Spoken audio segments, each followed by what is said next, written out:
A fresh twist in the Jeffrey Epstein saga is reigniting one of the most controversial cases in modern history, and this time it's coming straight from the man who once stood in his defense.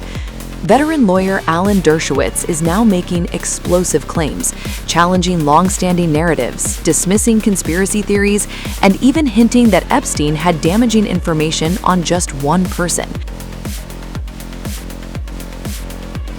Yes, just one, and not who you might think. Speaking on Pod Force One, Dershowitz, who was part of the legal team that secured Epstein's controversial non-prosecution deal with the Justice Department in 2006, pushed back hard against what he calls a wave of exaggeration surrounding the late financier Jeffrey Epstein. Jeffrey Epstein, obviously I regret defending, I wish I had never met him. He was a terrible, terrible, evil man, Dershowitz said in an interview with Miranda Devine of the New York Post. But then he adds a line that's sparking debate. Many of his crimes are exaggerated. But Dershowitz is now pushing back, point by point, starting with the victims. He claims that the vast majority of women who accused Epstein either returned multiple times for money, acted as recruiters, or never met Epstein and just made it up. But he does acknowledge there are real victims too, a statement that both accepts wrongdoing and challenges the scale. Then comes the conspiracy angle. For years, speculation has swirled that Epstein operated as part of an intelligence-linked blackmail ring connected to agencies like the CIA or Israel's Mossad. Dershowitz shuts that down. He knows for a categorical fact that isn't the case, he says. He even recounts asking Epstein directly, "If you had any connection to any intelligence agencies, I can get you a better deal." Epstein's response? "Alan, I had no connection. What intelligence agency would ever hire me or rely on me?"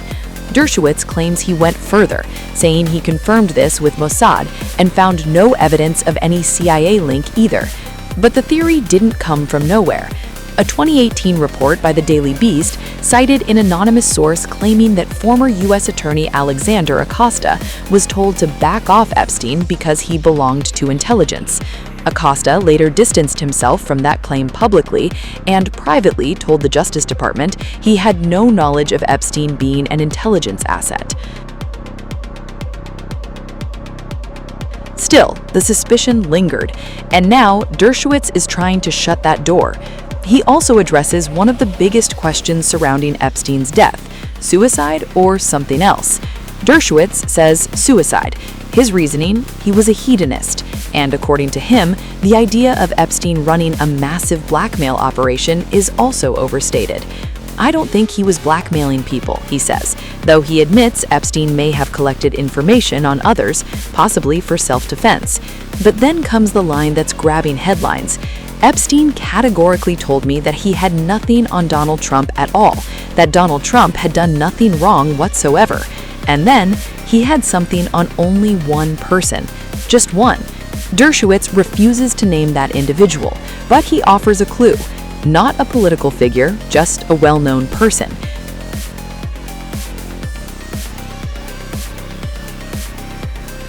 That mystery is now fueling fresh speculation. Then another controversial claim. Dershowitz argues that Epstein was not technically a pedophile based on a clinical definition. A pedophile is somebody interested in prepubescent people, 10, 11, 12, he explains. That was not his modus operandi. He was interested in 16, 17, 18-year-olds. That's a terrible thing, a distinction that's already sparking outrage. And he goes even further. "I also don't believe there was any trafficking going on," he says. Instead, he describes a pattern where young women in Palm Beach were allegedly paid $250 for massages, returning multiple times. But that claim stands in contrast to widely reported allegations over the years, making it one of the most disputed parts of his account. And then his own past. Alan Dershowitz himself faced serious allegations. Virginia Giuffre once accused him of being involved in sex trafficking, claiming she was forced to have relations with him. But in 2022, she dropped those claims, stating in court documents that she may have made a mistake in identifying him. That legal reversal cleared Dershowitz, but didn't erase the controversy. And now he says he wants the full truth out. "I would like to see the whole truth come out in Epstein," he says. "It's a terrible truth. What he did was terrible, but it's not nearly as bad as the way it's been portrayed." And that's where the story now stands. A lawyer revisiting the past, a case still clouded in questions, and claims that challenge everything people thought they knew. Because in the Epstein saga, the facts, the allegations, and the narratives are still colliding.